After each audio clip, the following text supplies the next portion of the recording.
So it's kind of late and I can't necessarily have the conversation, but I wanted to document it for myself. And in order to do this, I have to record, and I don't know if I necessarily wanted to keep it to myself. So I figure if you heard it, you'd catch it, but it won't be saved. So pay attention.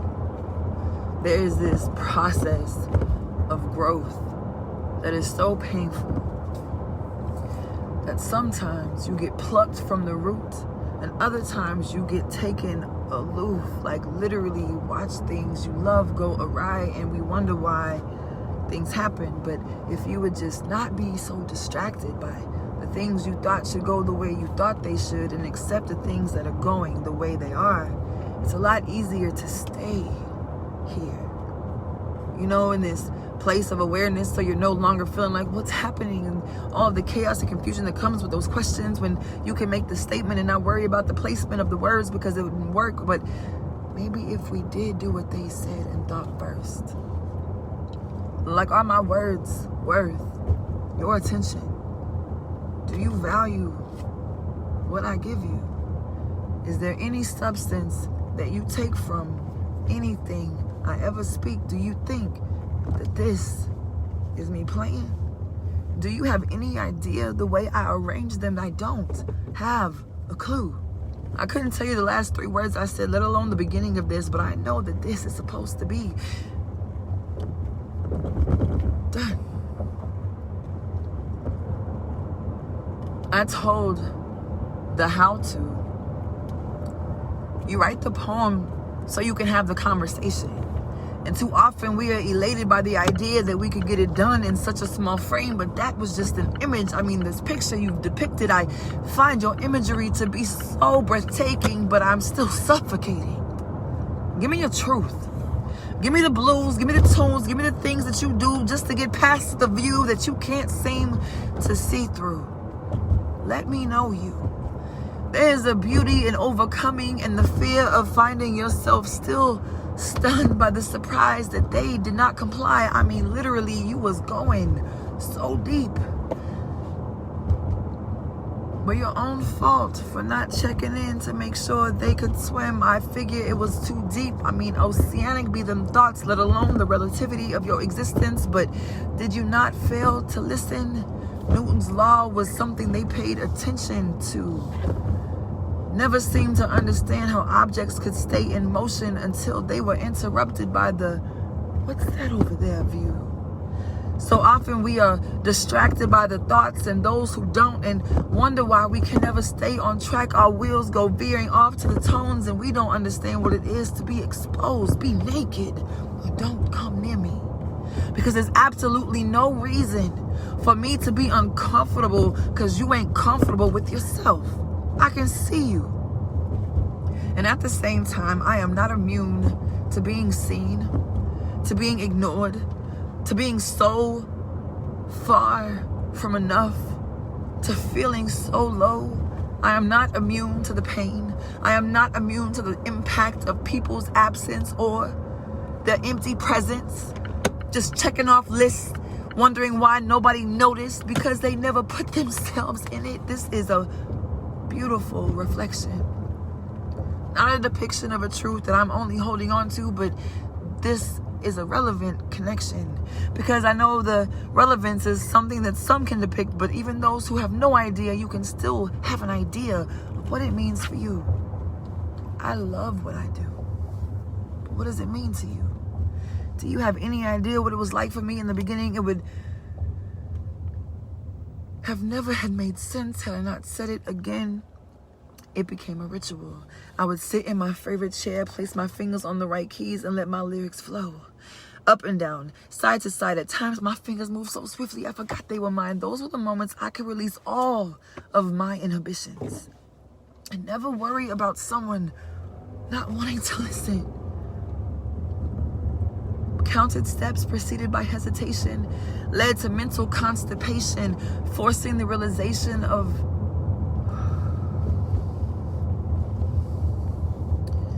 sometimes the poets who write get so caught up in feeling on the inside what it was they felt the night they wrote those words. It's like it hurts all over again. Love is the religion I practice.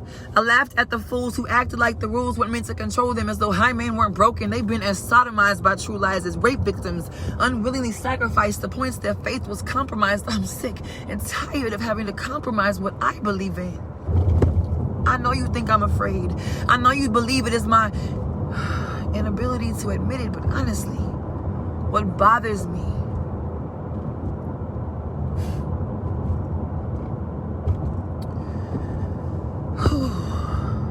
I wrote these words so many years ago. I remember them now. And it's so difficult because I'm feeling them now. Love is the religion I practice. And I laugh at the fools who act like the rules weren't meant to control them, as though high men weren't broken. And it's like people don't really understand what that means. We have been taken advantage of, you know? People who are so open to love, people who are so giving. It has been literally misconstrued as dangling carrots or fruit and teasing people to believe that they are gonna get more. And it's so sad because we would do everything we could to make sure their needs were met. And I'm telling you, like, there's such beauty in acknowledging God's presence in every single instance of your day. I thank God for this moment.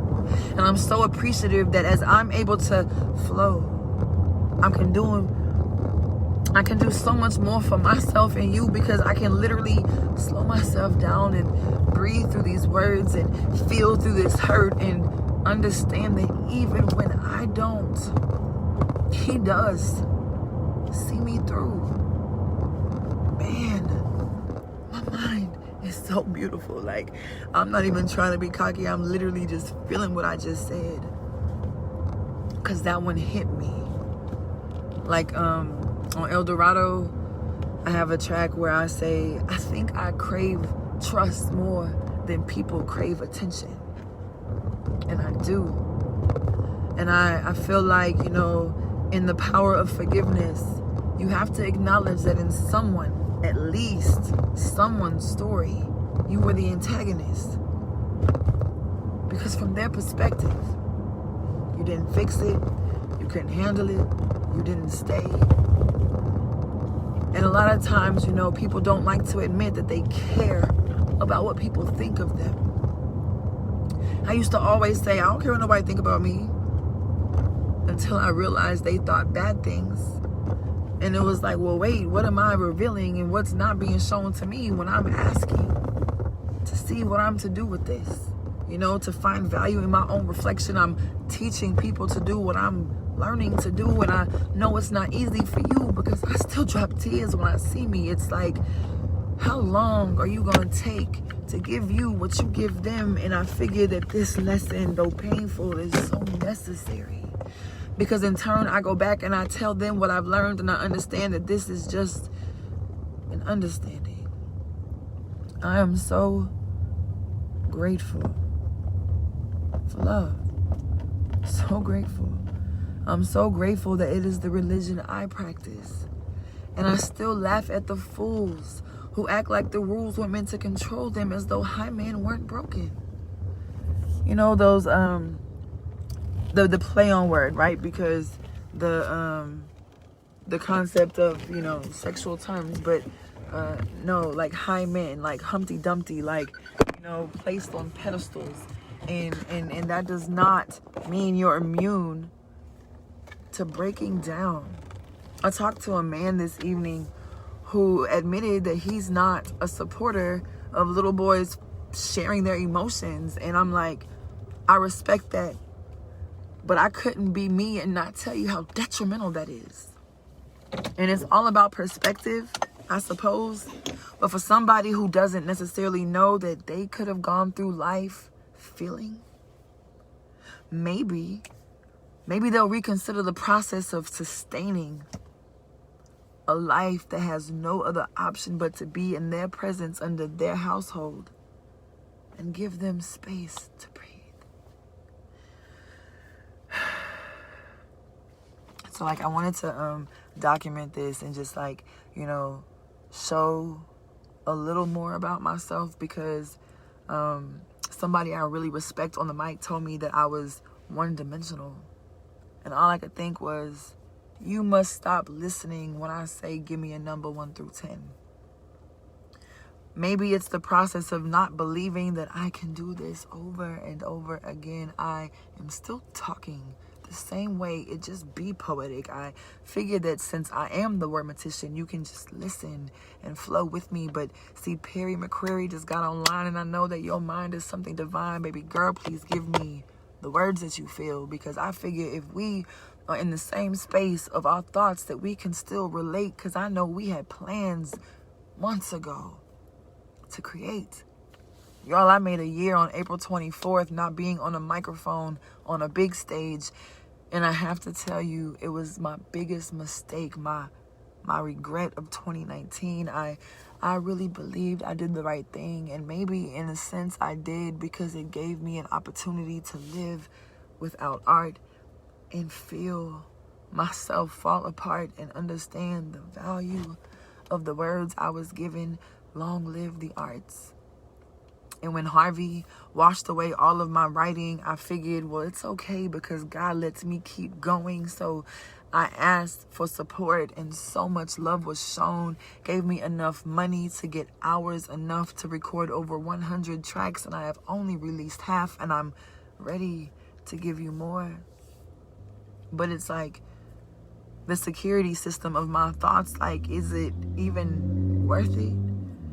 But I'm exerting all of this passion and energy and love, and I am giving me to you. And I figure, even if it's just for the moment, for only the ones who are here, I want you to have this.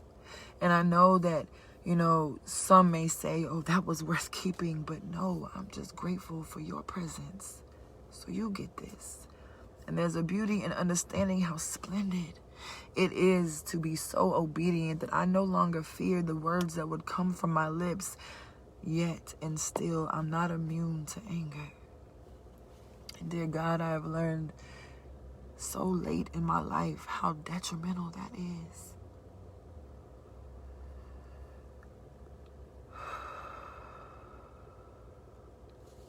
But I know how powerful it is to forgive. And I know I am worth forgiveness. And I figure in time somebody might find a reason to rewind and think again before they understand. Yes, ma'am. 1, 2, 3. Take a deep breath in.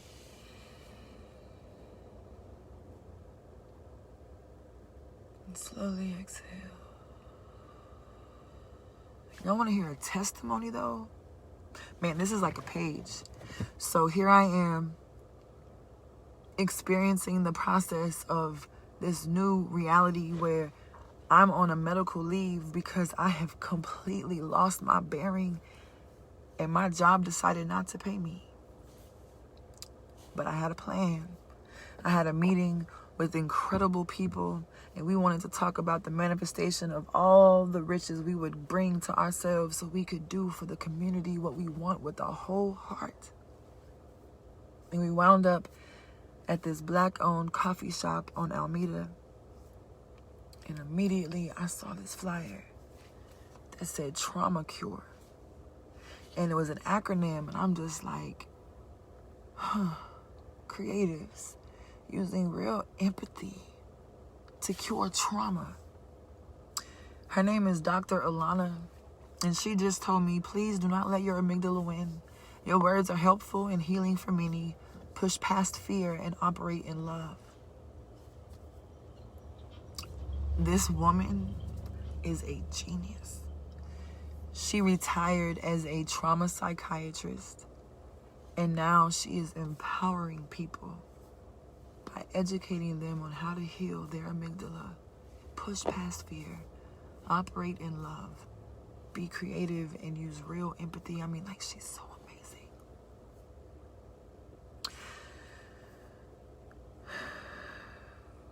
I met her in October because I saw her flyer And I was so intrigued. I called the number on the phone. Hi, Cherish.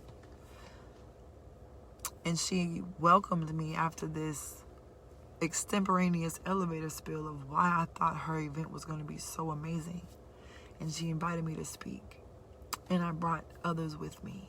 Incredible artists. Incredible. And it was so amazing because like it literally put me in a position like I'm standing here on this stage in this beautiful hotel on cameras, and I mean like nice ones. And there is a movie director in this room that I know. And at the time I had never exchanged words with him, but he's amazing. And there were so many people in this space that like literally have been places I have never even thought of. And it was like the power of your presence, the value of your existence. People should know. You know, I feel like it's necessary to expose all of us to all of us. And I can't necessarily expect you to ever do that under the impression that it can't be done. But I know it can. So that means I go first. And I give you what I have because there's no reason for me to know how to quench your thirst and literally let you starve. I don't feel like, I really don't believe that this is not for a reason. What I do know is that I went a year without being on the stage, and I got on the floor, and I walked a life that was so difficult. And I really feel like because I'm so empathetic and because I'm so intense, the 6 or 7 months I went without being paid, the 6 or 7 months I went without having a confirmation with where my income would come from, outside of knowing that he would keep me covered. It was really hard. When I tell you I understand, I can truly understand what it's like to have your income snatched from you. What it's like to look at your family and not know what to do. Like, I know. I promise I do. And if it's you that's feeling like the ground has literally stopped letting you stand, your knees have buckled, your hands are clammy, and your mouth is so dry because you are thirsting for another drink, but you figure it's not the best decision to make because you have to think about the needs of your family. I totally understand that. Maria's Tiffany is like, wow, man, it's so incredible because I truly desire to help you have the desires of your heart. And while you're telling me what it is you want, I can hear the edits and I offer them as gently as I can, but sometimes it will come out abrasively, but with the best of intentions. And I figure like some people don't really understand fragments. Telling someone you are the how-to is so difficult when they don't even acknowledge they know how to. And sometimes we assume people just know they got it. But there is so much power in affirming people and allowing them to feel valued. I know how to restore relationships. I know how to make people gain their dignity back. You know, Toiletries for Families turns 10 this year. 17 states, 7 countries. And I'm not even impressed because I'm like, man, no, there's so many more people I have to help.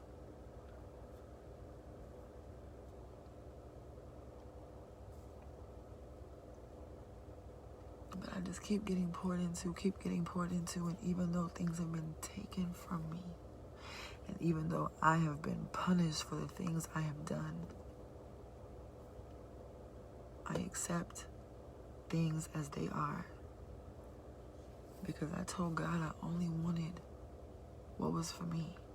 So I accept the calamity. I accept the adversity because I figured it was necessary for me to gain insight, to maintain this compassion, because I want to be my best self at my fullest capacity. So when you're near me, when we talk, when you listen, you can breathe, you can feel, the tears can fall, and this time it won't be because you feel broken or empty, but because you have something else to listen to besides those thoughts. I love you, and there's nothing you can do about it. But I'm really ready to get back on the mic, and I don't want to do amateur stuff. You know, like I don't have time to wait for people to come. I want people to know, like, if I had 3 minutes where the whole world would listen, I would teach them about my religion. I would show them how all things are possible. I would snicker at the clever use of a synonym to avoid a colossal insult. Yo, I have never found a difference in our walks. I refuse to support the opinions of minions who conjure empires sustained by greed, trying to fit in the glimpse of naive imaginations. All you need is faith the size of a mustard seed. No amount of doubt will intervene. Yo, I worry your perceptions have been deceived by more or less moralist tales to points you would fail to prevail. And I just want to tell you, you don't have to take it. You don't have to stay somewhere they don't respect you. You don't have to stay with someone who can't protect you. You don't have to take it. And that goes on both ends. Because if you're not happy with them, let them be happy with someone else, you know? But if you want to stay, if you want to keep your covenant, if you believe that maybe you can see them a different way, hit me up. Because I really am good at that shit. Thanks for listening. I love you.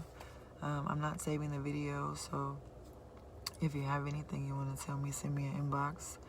I have a lot of ideas about how this is about to go, but thank you for listening. I really appreciate your attention. I pray it was helpful in some way, even now or later. And if I can ever be of assistance to you, if you need prayer, encouragement, someone to vent to, I would love to help you release. You have a good night.